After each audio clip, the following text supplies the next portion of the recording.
চট্টগ্রামের ফটিকছড়ি, মিরসরাই ও হাটহাজারীতে বন্যা পরিস্থিতির উন্নতি হয়ে স্পষ্ট হচ্ছে ক্ষতচিহ্ন। সুপেয় পানির সংকটে পানিবাহিত রোগের শঙ্কা দেখা দিয়েছে। জেলার ৭টি উপজেলার ৭টি ইউনিয়ন বন্যায় প্লাবিত হয়ে প্রায় ৩,৪২,০০০ মানুষ ক্ষতিগ্রস্ত হয়েছে। ঘরবাড়ি হারিয়ে নিঃস্ব হওয়া এলাকার মানুষ ঘুরে দাঁড়ানোর চেষ্টা করছেন। উত্তর চট্টগ্রামের ফটিকছড়ির নাজিরহাট পৌরসভার ২ নম্বর ওয়ার্ডের বাসিন্দা মাহফুজ। বন্যায় দিনমজুর এই যুবকের শেষ সম্বল টিনশেডের ঘরটি বিলীন হয়ে গেছে। মা, স্ত্রী ও কন্যাদের নিয়ে খোলা আকাশের নিচে দিন কাটছে পরিবারটির। আশ্রয়কেন্দ্র থেকে ফিরে মাথা গোজার ঠাঁই হারিয়ে দিশেহারা তারা। বিলীন হওয়া ঘরের পাশে বসে মাহফুজের মায়ের আর্তনাদ যেন থামে না। এখন তো আমার আর কোনো জায়গা নাই, টাকার ঘর বাড়ি চলে গেছে, জায়গা যেটা আছে সেটাও চলে গেছে, এখন কোথায় যাবো? ঢালাইয়ের দৃঢ়তা, নির্মাণে নিশ্চয়তা, প্রিমিয়ার সিমেন্ট, ঢালাইয়ের রাজা।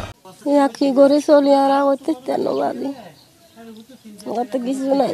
হালদারপাড়ের একই এলাকার বাসিন্দা আবুল বাশার। বন্যায় তার ঘরও ক্ষতিগ্রস্ত হয়েছে, নষ্ট হয়েছে আসবাবপত্র।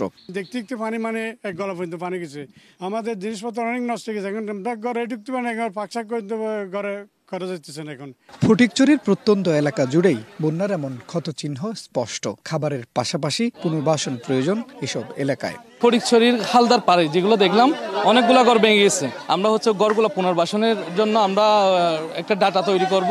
পূর্বশৈল এসে দেখতেছেন এরকম ঘর দুয়ার অনেক শত শত ঘর দূর পড়ে গেছে।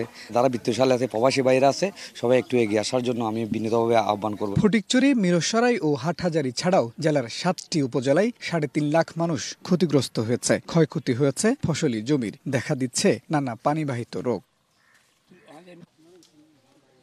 প্রাণহানির পাশাপাশি সড়কেরও ব্যাপক ক্ষয়ক্ষতি হয়েছে। বন্যার ক্ষত কাটতে না কাটতে নতুন সংকটে এই জনপদের মানুষ। সর্বনাশা বন্যা চট্টগ্রামের ৩ উপজেলায় কেমন তাণ্ডব চালিয়েছে তা এই চিত্র দেখলেই সহজেই অনুমান করা যায়।